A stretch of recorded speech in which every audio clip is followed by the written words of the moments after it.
Colombia, a country which many only know because of its violent past, has been on my list since I went to South America for my first long-term trip in 2012. 6 years later, and with 5 weeks to spend, it was finally time to properly explore my country number 9 on the continent. Now, for the first part of the trip, I'll be traveling with my mate David to the historical city of Cartagena, some picturesque Caribbean islands, whew, that looks nice, and to the city of Medellin, where we get to learn about the violent past and the transformation of the country. A former property of Pablo Escobar. After a few days in the capital Bogota, I'll be joined by my good friend Stefan to learn salsa and take on some outdoor adventures in Cali. It's about 2,600 meters. Before heading up to Santa Marta, where we check out the most beautiful beaches, float down rivers and hikes through the mountains. Coconut, fresh from the trees here. Welcome to Exploring Colombia. Colombia is largely situated in the northwest of South America and shares a border to the northwest with Panama, to the east with Venezuela and Brazil, and to the south with Ecuador and Peru. Even though Bogota was my first stop in Colombia, I only went there to meet my buddy David, who you might remember from my Iran series last year. In Bogota, we hopped on a flight to Cartagena, as we were both in need for some sun after spending most of the winter in Europe.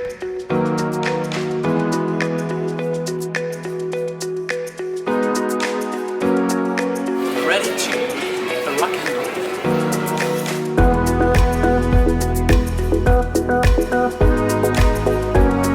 Welcome from Cartagena. We just arrived at our hostel, which has a rooftop jacuzzi, a little rooftop terrace. David is chilling over there, and this is the hostel basically.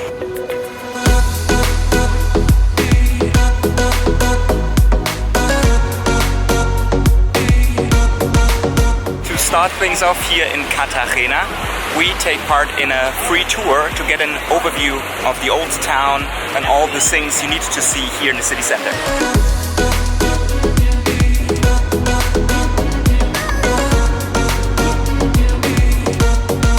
The tour we joined took us to the old town and with that to the main sides of the city. Cartagena is a major port, founded in 1533.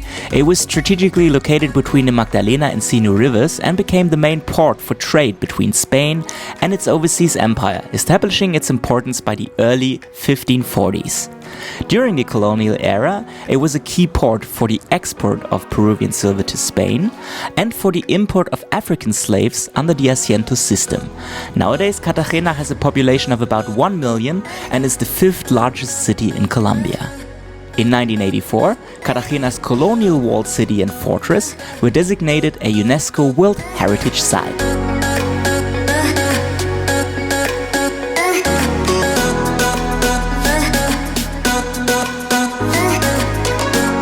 Next thing on our list is the Castillo San Felipe, but first we have to climb up to earn these views.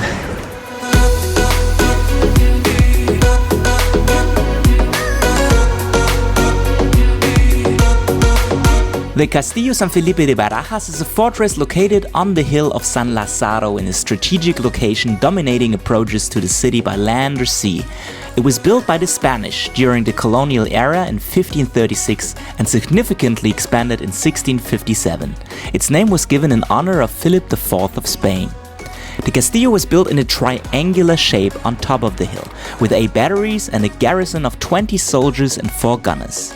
The fortification consists of a series of walls, wide at the base and narrow toward the parapet, forming a formidable pattern of bunkers.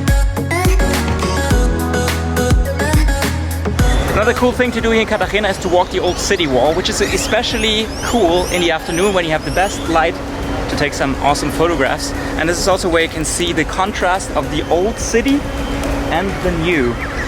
Cool spot. The historic center of Cartagena is surrounded by altogether 11 kilometers of defensive walls.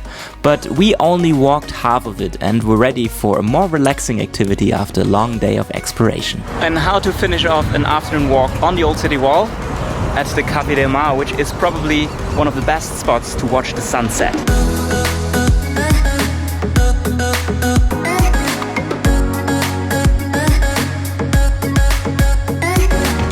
Alright, it's time to have some typical Caribbean dinner. So we came to La Mulata to have some ceviche. La Mulata is one of only a few typical Caribbean restaurants in the Old Town, which still offer an authentic atmosphere and great local cuisine for fair prices. If you like fish, you will love this place.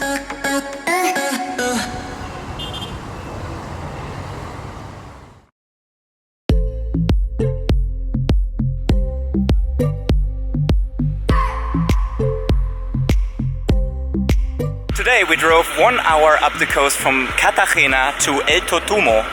This is a volcano filled with hot mud, and we're basically here to take a bath in it. This volcano is 23 meters high and has a depth of 2,300 meters. So I mean not the mud, but the volcano in general.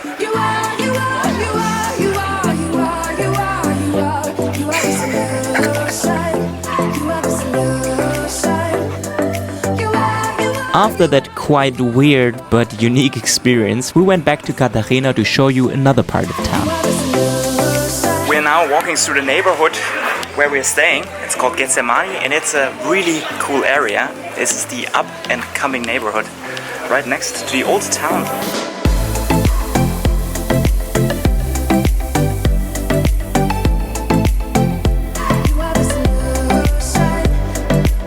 Getsemani was the area where our hostel was located and is home to many hotels, bars and restaurants. Over the past few years it has become Cartagena's hippest neighborhood and one of Latin America's newest hotspots, with plazas that were once the scene of drug dealing being reclaimed and old buildings being turned into boutique hotels.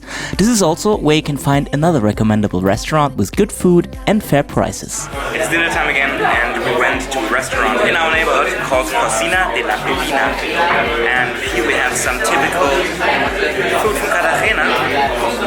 This time it is meat.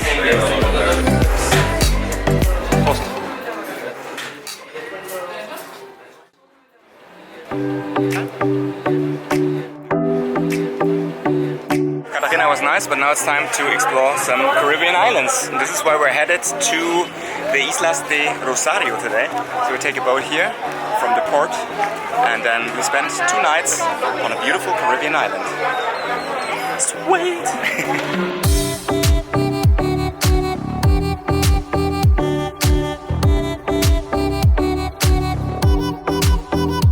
After a 1 hour boat ride, we arrived at Isla Grande at Paraíso Secreto, which means the secret paradise, and it truly is a paradise. The other house over there is where we're staying, and now we're gonna check out the rest of the island and of course the beach.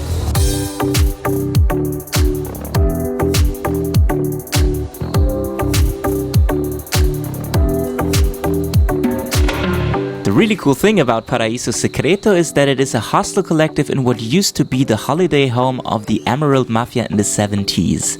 The 7 hostels are located in near identical former luxurious mansions. We stayed at the Golden Frog and really enjoyed the chilled atmosphere. But the closest mangrove-free beach from there is located a 10-minute walk at a tiny nearby restaurant named La Pola, which quickly became our regular dinner and hangout spot.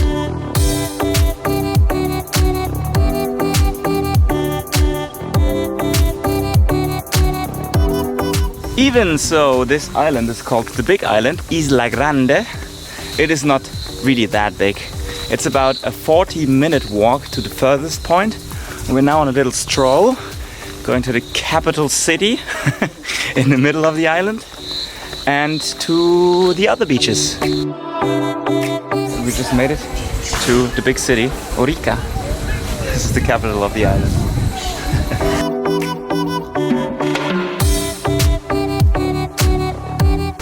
That looks nice. After about 20 minutes of walking, we made it to the biggest beach on the island, Playa Libre. I think this is the perfect place to go for a swim.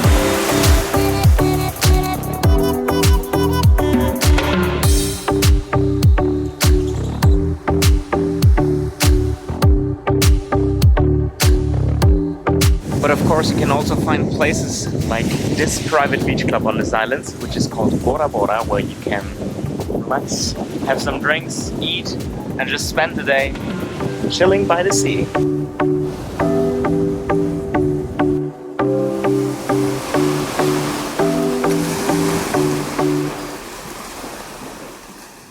The next morning we had to get up super early in order to catch a local boat at 6 to bring us back to Cartagena, which turned out to be the worst choppy ride I had during my entire time in Colombia. But we made it safe to Cartagena. We have some breakfast here in Cartagena, and then we take the bus, and then we take a moto taxi, and then we'll be in Rincon del Mar. Getting to Rincon is a true adventure. First we crammed ourselves into a local bus to San Onofre, from where only a dirt road leads to the remote village of Rincon. We arrived at San Onofre and now we're taking these moto taxis. The third stop for our time in Cartagena is actually a little fishing village 3 hours south of Cartagena, to get a taste of the local life and to be in a spot with way less tourists. And Rincon del Mar totally is a spot for this.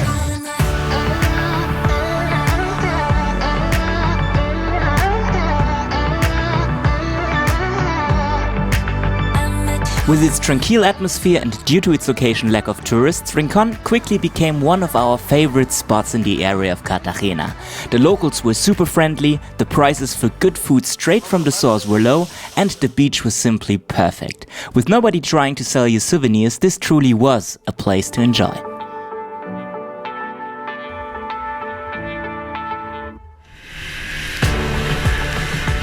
Today we're making a tour to the San Bernardo Islands, and one of these islands is a really special one because it's the most populated place on Earth. It's called Islote and has about 493 inhabitants on a really small area.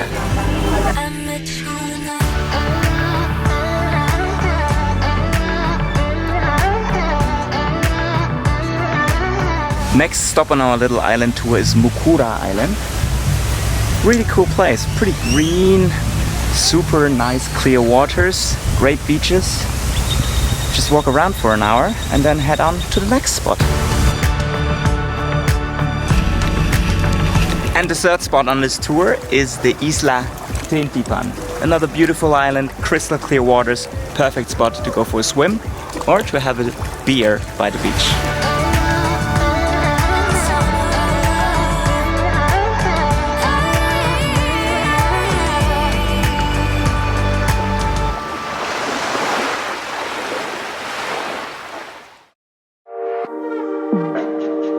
With our batteries charged up, David and I were now ready for the next chapter of the trip, which brought us to Medellin, to learn more about the recent history of Colombia and to pay a visit to one of the most incredible panoramas in South America.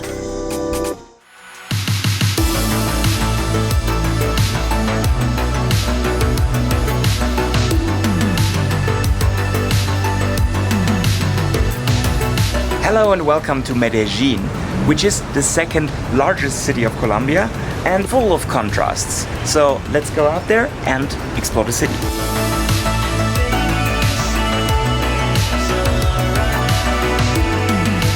To start things off here in Medellin, we're also taking part in a free walking tour to get an introduction to the city. With 2.5 million inhabitants, Medellin is the second largest city in Colombia and the capital of the department of Antioquia. During the 19th century, Medellin was a dynamic commercial center, first exporting gold, then producing and exporting coffee. At the beginning of the 21st century, the city regained industrial dynamism with the construction of the Medellin Metro commuter rail, liberalized development policies, improved security and improved education. The most recent survey on the global status of the smart cities catalogues Medellin as one of the best cities to live in South America, sharing first place with Santiago de Chile and alongside Barcelona and Lisbon in Europe. The interesting thing about this tour is that it shows the transformation of Medellin. So apart from seeing the main sites, you also get to see some neighborhoods. This one, for example, was built on a garbage pile. So we get to learn a little bit about the history and the transformation of the neighborhood from a garbage pile to an actual neighborhood with a park on it. Getting around in the city is safe and easy by using the very modern metro system and the gondolas. This way, we could easily access all the sites and tour starting points mentioned in this video from our neighborhood El Poblado. With its many hotels, hostels, restaurants, bars and clubs, El Poblado is the most popular neighborhood in all of Medellin for travelers. It's really colorful, a bit touristy, but therefore also very safe. A good spot to base yourself in. For the first part of our stay in Medellin, we decided to get a nice 5-star hotel because it was super cheap, just 60 euros per night for 2 people with breakfast included, and this view is incredible. Great way to arrive in Medellin.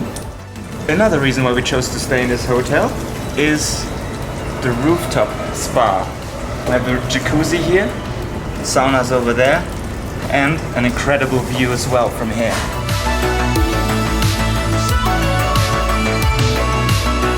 It's dinner time in El Poblado and we found a restaurant which is a little bit hidden. It looks pretty cool. Let's check it out from the inside.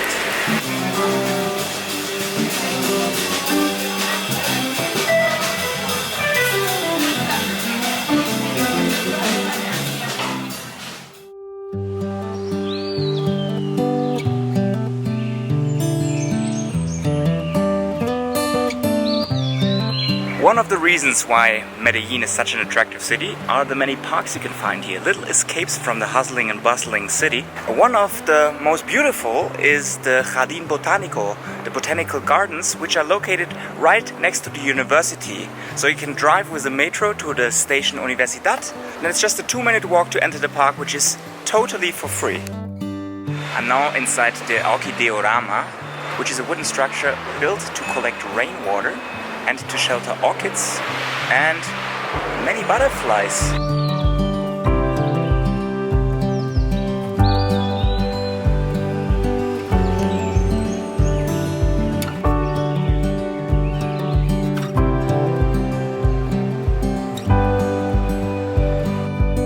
Because Medellin is located on many hills, you can also take the cable car to get up those hills, and this is probably the mode of transport with the best views. So it's a good idea to hop on one of these cable cars during sunset to see the scale of the city here. Pretty impressive. This way you can also access the huge RV Park, a nature reserve which is the largest of its kind in the country. It covers 16,000 hectares and it is equipped with 54 miles of walkable trails. A place you can easily spend the whole day at.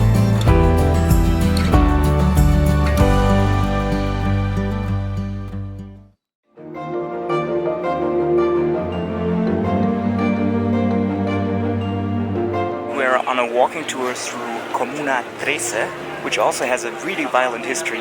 Medellin was once known as the most dangerous city in the world, a result of an urban war set off by the drug cartels and urban militias.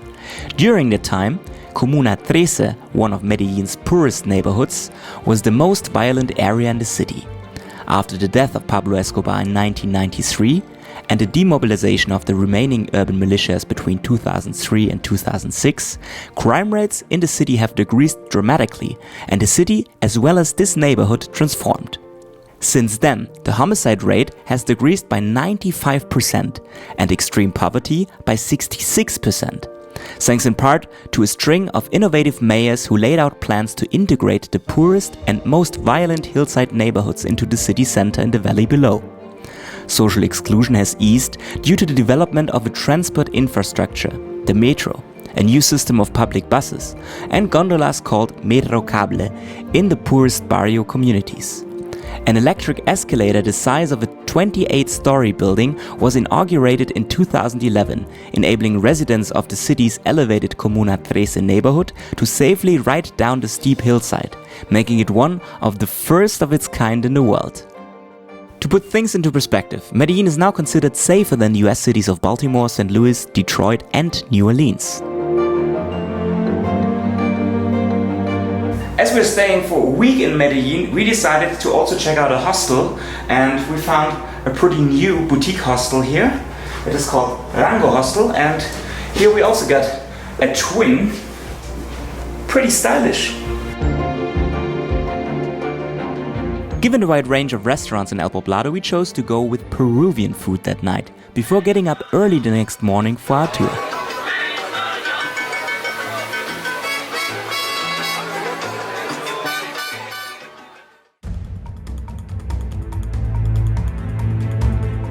Today we drove 2 hours out of Medellin to visit one of the most popular spots around Medellin, El Peñol de Guatapé, which we're about to climb now, which has probably one of the best views in the area. El Peñón de Guatapé is a 220-meter high granitic rock remnant that has resisted weathering and erosion, likely as a result of being less fractured than the surrounding bedrock. A viewing spot which can be accessed over 650 stairs was built on top of the rock, overlooking a dramatic series of lakes and islands. So what do you think, David? It's great. You're so excited. I guess you're more exhausted than excited. Worst stairs. Worst walking up the stairs.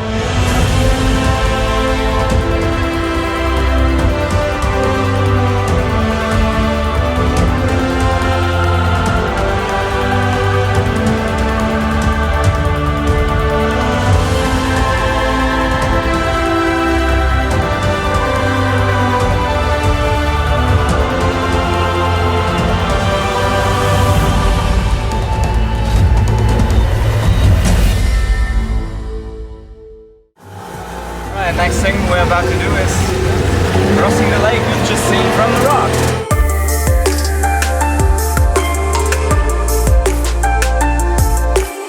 We are now on a former property of Pablo Escobar. It was one of his favorite villas and it's also right by the lake.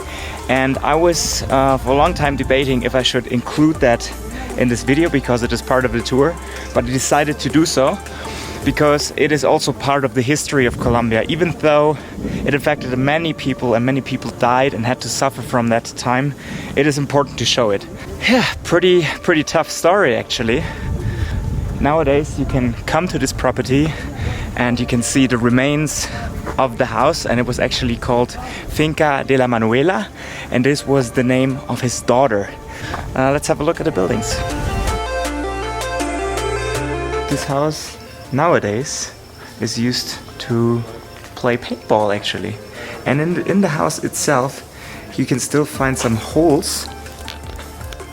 In these holes they actually found money here because Pablo used to hide a lot of money on his properties. After the success of the show Narcos on Netflix, I felt like many foreigners tend to forget about the impact and the many victims by looking at the history of Colombia more like a movie.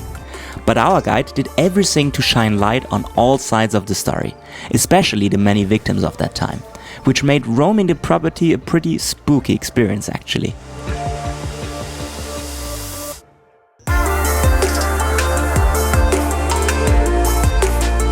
And our last stop on this tour is the town of Guatapé, which is meant to be the most colorful town of the whole region of Antioquia.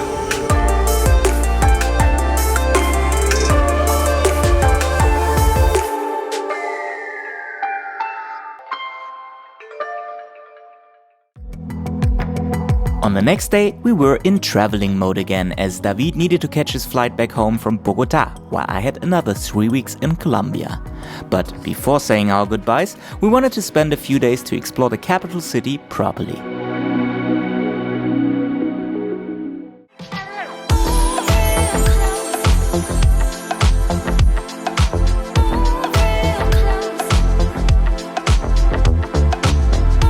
Bienvenidos a Bogota, the biggest city of Colombia. So let's explore the capital. Let's go.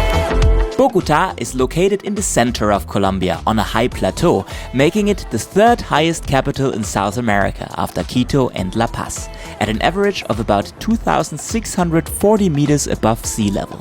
The city is the political, economic, administrative, industrial, artistic, cultural and sports center of the country. To learn more about the history while seeing the main sites, we took part in a free walking tour in the old town. One of the first things we learned was that after being founded by Spanish conquistadors in 1538, Bogota became the capital of the independent nation of Gran Colombia after the War of Independence in 1819. Until its end in 1831, Gran Colombia was one of the most powerful nations on the planet and included the territories of present-day Colombia, Venezuela, Ecuador, Panama, northern Peru, western Guyana and northwest Brazil. The tour took us through the historical district of the city called La Candelaria, which is home to many museums, colonial buildings, some cool graffiti, and the famous Teatro Colón. Here you can also find the main square of the capital called Plaza Bolivar, where the Palace of Justice, the primary cathedral, the national capital, home of the Congress of Colombia, and Bogota's City Hall, the Liévano Palace, are located. After altogether 3 hours filled with interesting history and sightseeing, it was time for us to try out a popular local dish. We're now in a restaurant called La Puerta Falsa, and the thing to have here is chocolate with cheese, and you dip the cheese into the chocolate.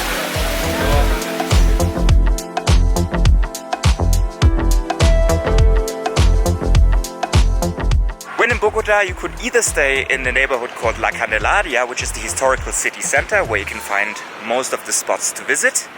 Pretty safe at daytime, at nighttime a little bit dodgy. Or you stay at the Zona Rosa, which is where you can find most of the restaurants, bars, great nightlife, and also cool parks like this one here, the Parque Virey. And the third option I wanted to show you is renting an Airbnb. And for this, I rented a pretty sick one for just about 55 euros per night. It sleeps 5 people and it's an amazing rooftop apartment, fully equipped with a kitchen, with a seating area to enjoy the view over Bogota. Let's go over here, a little table, another big couch which can be actually folded to a full bed which sleeps 2 people. We have a mattress also. There is a bicycle you can use. Then there is bathroom number 1. And of course, I also wanted to show you the master bedroom, which can be accessed through the bathroom, which can be found here. Fully equipped bathroom with bathtub, shower, toilet of course, and this is the master bedroom with television. Look at that. That's one of the best YouTube channels you can subscribe to. Yeah, as I said, full program, Wi-Fi, working area, great deal, 55 euros. What a great place! And when you are in Bogota, you should check out Andres Cane de Res, which is not a typical restaurant. It's more like a theme park. Let me show you why.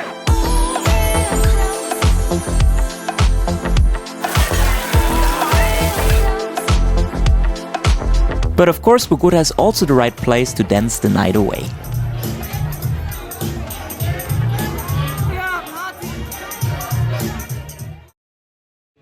Is it breakfast time, David? Yes, it is. We have like a proper hipster breakfast here. Look at this. A bowl, arepa with roast beef, egg, and jogoa sauce. And of course, a fresh juice.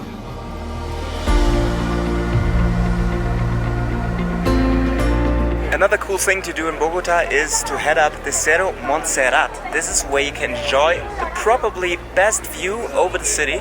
It's where you can see the scale of the city. We're here on 3,200 meters. It is Sunday, that's the best day to actually visit because a lot of people are here, so it's pretty safe to visit.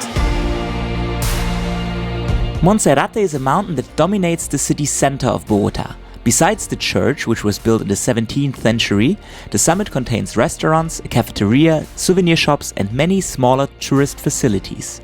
All downtown Bogota, South Bogota and some sections of the north of the city are visible facing west, making it a popular destination to watch the sunset over the city. When in Bogota, I thought I also visit a good friend of mine from Hamburg who actually opened a burger place here, the Gourmet Burger Bar, Bogota. So here's my boy Darren, who used to be barkeeper in Hamburg, and now he exported the best thing about Hamburg, hamburgers. And you need to order his signature burger, which is the Aussie burger, because Darren is actually from Australia. So here we go, have onion rings and the signature burger with fried egg on top, cheese. Oh yeah, and with that comes My favorite beer here, Tres Cordilleras. So, David, what do you think? It's definitely the best burgers here in the city. Not biased at all. Sadly, this was our last evening together as David had to fly home the next morning. But I didn't have to wait long until another friend of mine joined me for the second half of the trip. After Stefan's arrival in Bogota, we hopped on a flight to Cali to start his time in Colombia off in style, with salsa and hiking.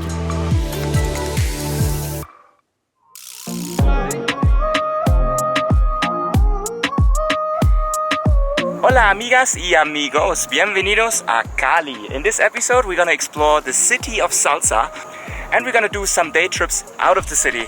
This time with me is my buddy from Germany, Stefan. Hey guys. Santiago de Cali, usually known by its short name Cali, is the capital of the Valle de Cauca department and the most populous city in southwest Colombia. Before we explored the city, we wanted to get an overview of the area by doing a very popular hike. And to start things off with my hiking buddy Stefan, we are hiking up to the Cerro de las Tres Cruces, the hill with the three crosses, to get an overview of Cali, and we already have on the way up a pretty nice view.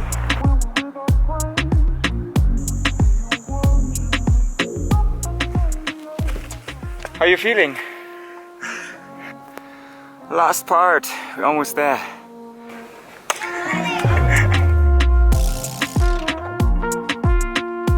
If you're not keen to hike all the way up and take a car to the Tres Cruces, make sure to head a little bit down the hiking path, because from here you have way better views than from up there. You can also see the other cerro, which is popular for the views, and it has a Christ statue on it, so it's a little bit like the one in Rio de Janeiro. Really cool view from here. Regarding accommodation in Cali, the first option would be to stay in a hostel like this one. This is the Caelum hostel, which we chose because it has a great atmosphere and some really nice common areas. And here we're staying in a private room, in a twin, and this is just 25 euros per night, breakfast included, per room. Since we are in the salsa capital of the world, we need to learn some salsa in Cali, right? And this is the instructor right here. What up? We're doing a little group class now. Outtakes, pay attention. Let's get the party on.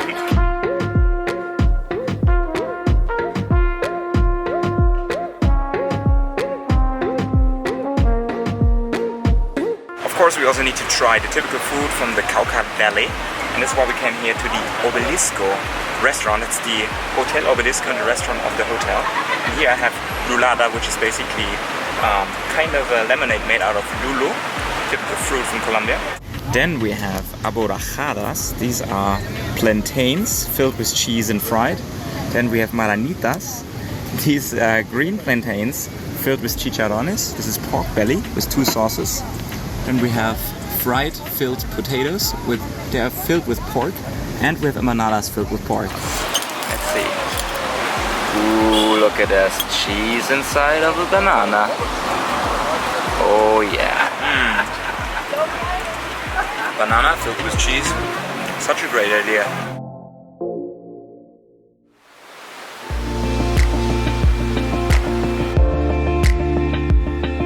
As Cali is the capital of salsa, of course they also have a monument dedicated to one of the most famous musicians. His name is Jairo Varela, and he was the founder of Grupo Niche, and he's from Cali. And the monument you see here is basically a big trumpet, and when you go into the trumpet you can hear salsa music.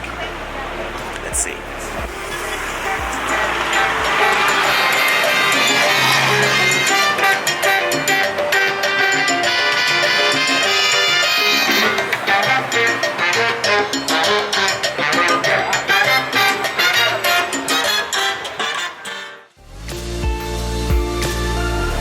Another thing to do if you want to check out the city center of Cali is to walk along the river. So you basically start at the church, then you walk along the river in the park till you get to the area of San Antonio, where you can find all the restaurants, bars and cafes and a lot of street art too.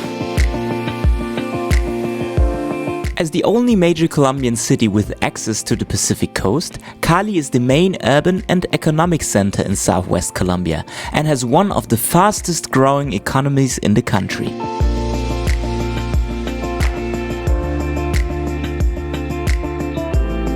And we're now in San Antonio, and as I said, this is the hip neighborhood of the town, a pretty safe place. San Antonio is the most traditional neighborhood of Cali. In the colonial age, it was the extension of the downtown. The entire neighborhood is on a hill. At the top you will find the San Antonio Park. And when you walk around San Antonio, you should definitely visit the Iglesia de San Antonio for the amazing view you have from here over Cali.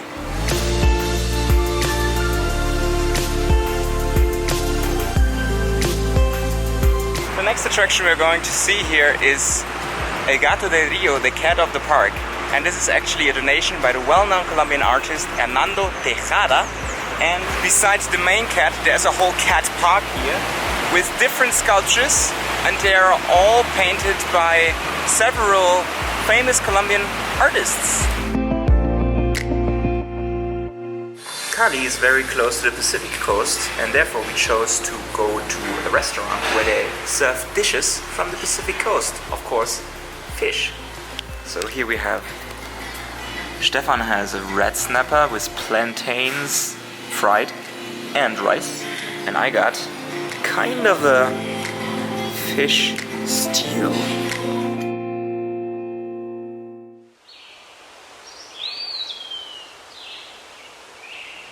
Today we are going hiking. Actually we wanted to do the Pico del Oro, which is a really famous hike here in the area of Cali, but it is so rainy and so slippery that the park rangers told us that it is too dangerous to start this hike. So our guides found an alternative. The place is called Amor y Paz, Love and Peace, and it's almost the same altitude we're going up to. It's about 2,600 meters. The Pico del Oro has about 2,800 meters. So we're still hiking. It's about 2.5 hours to get up there, and well, I'm looking forward to it.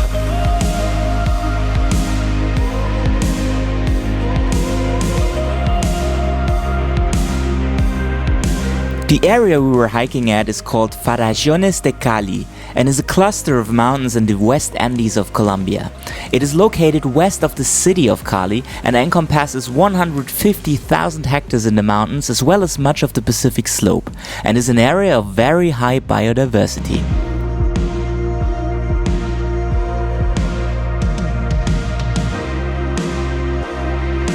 Alright, and we made it to Love and Peace, Amor y Paz.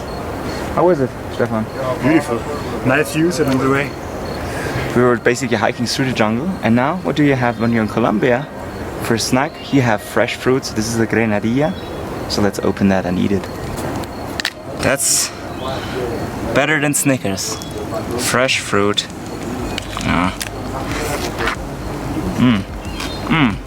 My favorite fruit here in Colombia. I eat like 3 of them for breakfast.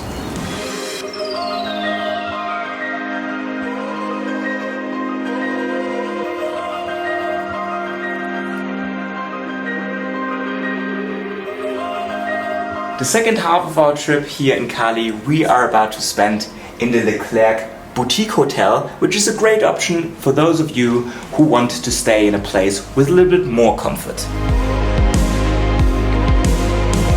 It is night in Cali and we are in for another typical Colombian dinner with a view over Cali.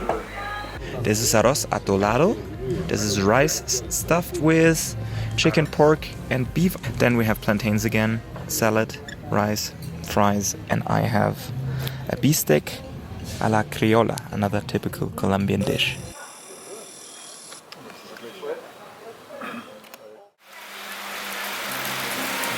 It is raining in the rainforest. We drove 3 hours out of Cali to do another day tour, which is actually really close to the Pacific coast. We are now in San Cipriani, where we take moto brujas. This is this transportation method. And then we're gonna go swimming to get more wet.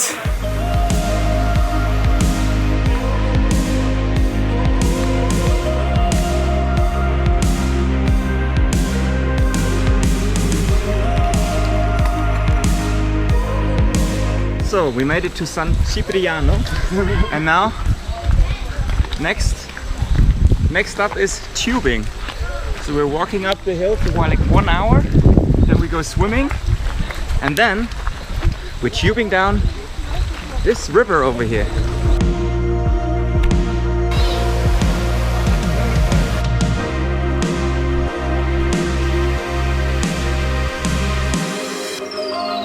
So we arrived to the river, and this is where we will be tubing down to our lunch spot.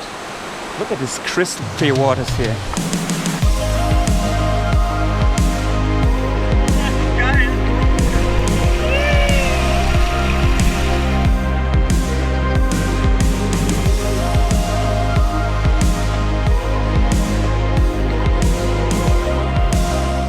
On our last night in Cali, we went to La Topa Tolondra, which is one of the most famous salsa bars in the city.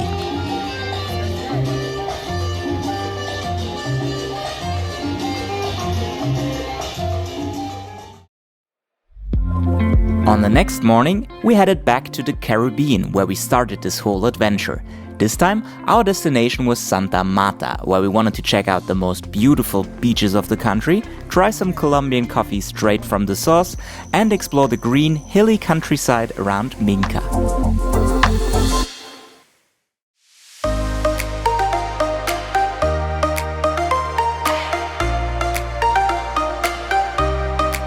Bienvenidos a Santa Marta, and the second episode from the Caribbean coast, this time from the western part. We're gonna explore the Tayrona National Park, Palomino and Minca in this episode. We're gonna start here in Santa Marta, where we only spent one afternoon. We have a really nice hotel. Apart from that, there's not so much to see. This is the beach you can see here, it's right next to the port.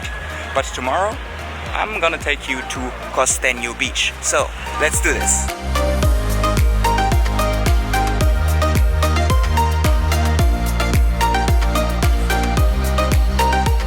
Santa Marta is the capital of the department of Magdalena and the fourth largest urban city of the Caribbean region of Colombia.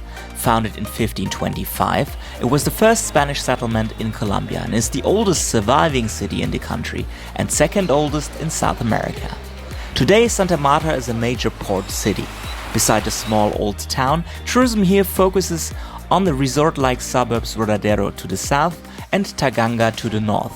But it is also the hub for going to all the places I will show you in this video. You can't do so much in Santa Marta, but at least you can have a nice sunset beer here. So, off to the next chapter.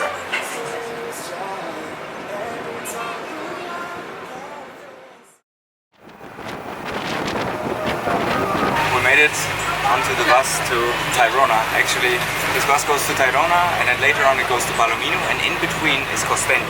This is where we will get off.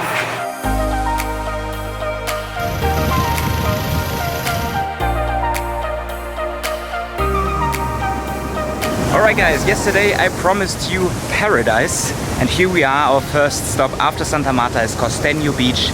Look at that.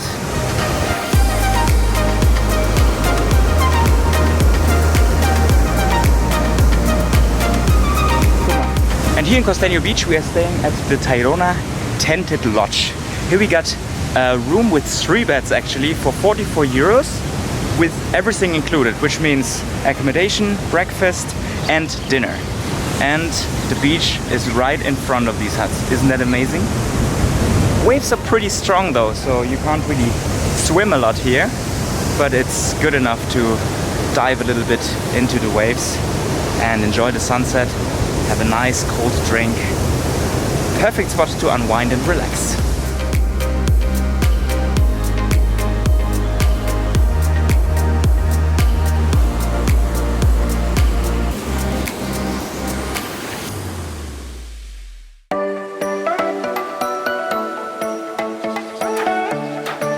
And when you're in paradise, the best way to cure a hangover after a party at the beach is to drink and eat coconut fresh from the trees here.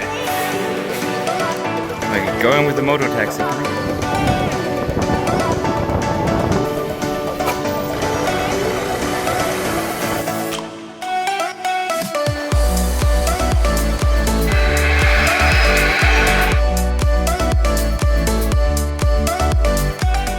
driving for about an hour up the coast from Costeno, we arrived at our second destination called Palomino. Palomino is a small beach village which became really popular with backpackers because of the Rio Palomino, which flows right next to them. And this river is famous for tubing. So this is what we're here for. It also has a beach, but it is way more crowded than Costeno Beach. In Palomino we stayed at the Zoo Hostel, which turned out to be just the perfect fit for us due to its nice staff and guests and its laid-back atmosphere. Here we also managed to gather a group of people to go tubing with at the mentioned river.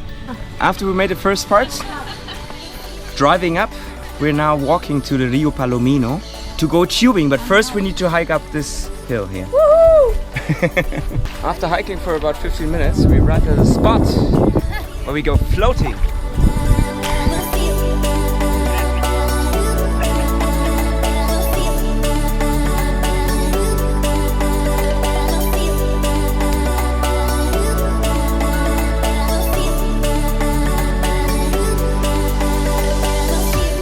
After floating down this river for about 2 hours, we're now at the ocean where we finished this trip.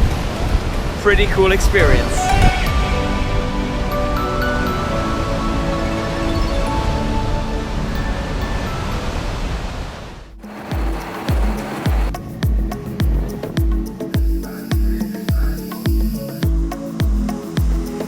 And the third stop after Santa Marta is the Tayrona National Park. The park is located about a 1.5 hour drive from Santa Marta, and there are several ways how you can do it. We are staying in a hotel for 2 nights inside the park, but there's also camping. On the campgrounds in the Tayrona National Park you can stay in tents. You can rent a bungalow. The cheapest way to stay is obviously in these hammocks. So you can rent one hammock. With that comes a locker. And in the locker you can even charge your stuff.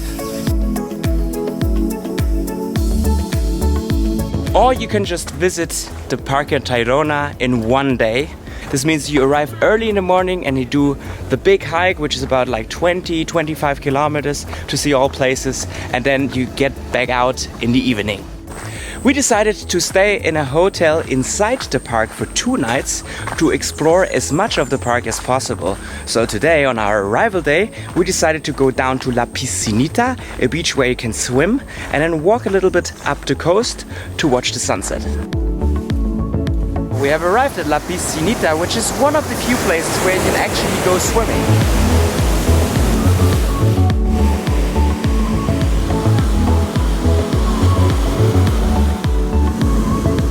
We walked a little bit further from La Piscinita and we're heading now up to a viewpoint where we can see the best sunset in the park. Let's check it out. I think we found a viewpoint and we have it all to ourselves. It's incredible. Here is the jungle and here is the ocean.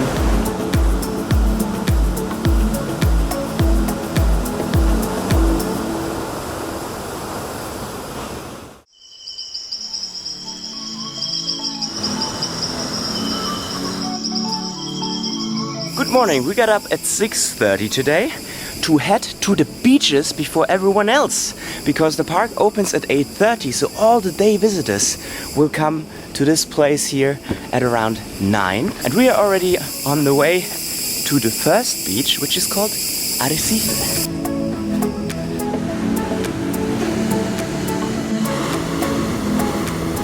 So we made it to the first beach, Arrecife. Beautiful.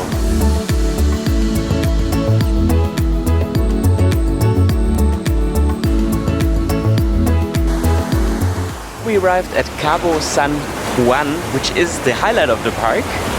This is where you can find 2 beaches next to each other where you can swim. A beautiful spot to swim. Up there in the hammocks, you can take a little nap.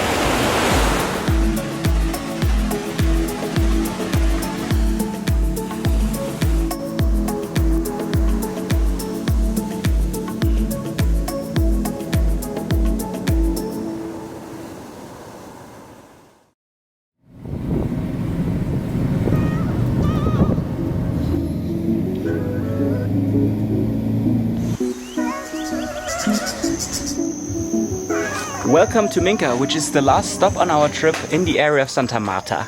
Minca is a little mountain village located in the Sierra Nevada, about 1 hour out of Santa Marta. We're staying here in the Casa Loma, which is located on a little hill overlooking the whole area. The perfect place to unwind and relax. The perfect way to finish this part of the Colombia trip.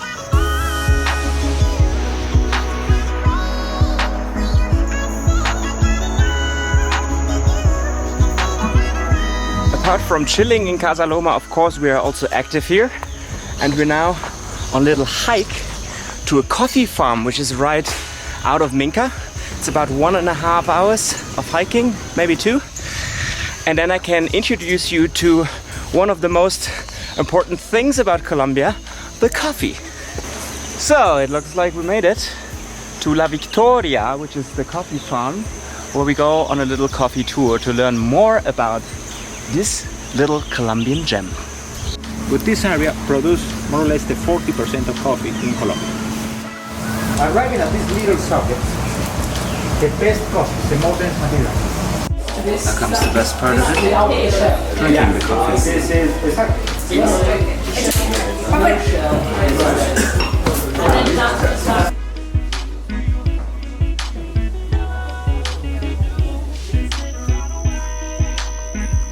The second spot we are visiting in Minca is called Pozo Azul, and these are basically water holes in a river where you can swim in. It is like halfway to the coffee farm we've been to. Looks good. So I'd say let's get in there. So we walked a little bit further from the first water hole and we're at this spot and nobody's here. We have this place all to ourselves. I'm ready for a little refreshment, for a little dip into the water.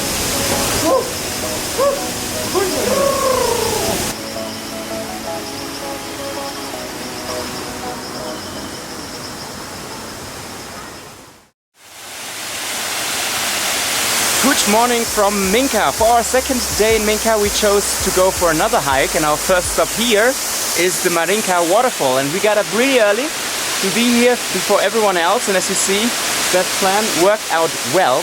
It's now about 9 o'clock and I think this is the perfect spot for a morning shower.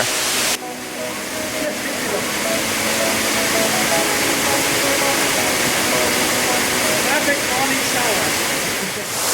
After that fresh morning shower, we now walked up to the second cascade, which is also not too bad. And meanwhile, people arrive. And for the second part of our hike today, we're heading to Los Pinos, another great view you can enjoy here in Minca. Alright, it was a really rainy hike, but we finally made it to Los Pinos. It's pretty cloudy still up here, but the view is incredible.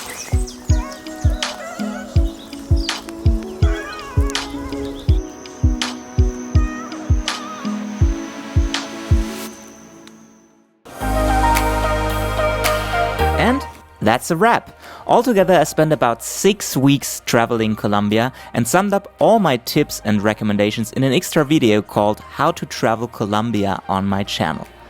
If you want to travel this incredible country yourself, make sure to head over to my blog where you can find a free in-depth travel guide featuring all the places I visited, my favorite restaurants and all the hostels and hotels I stayed at. Finally, don't forget to subscribe to my channel where you can find many more videos from Latin America full of tips. Thanks for watching, and I hope to see you soon on the next one. Adios!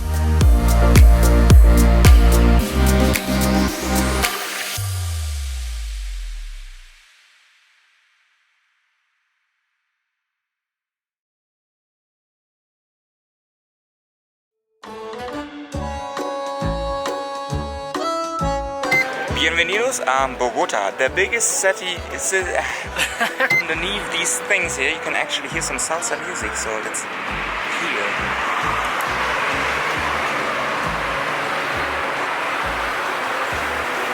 Not today though. Kommen wir nie wieder raus. Over there. It's Sunday now. It's actually not Sunday, but it is like Sunday. Na?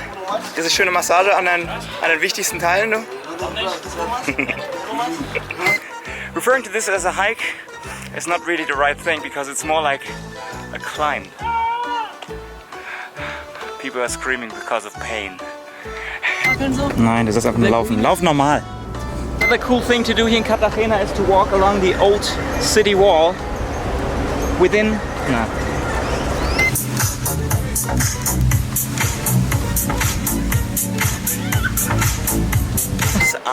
Bogota. It's now finally time. So let's explore the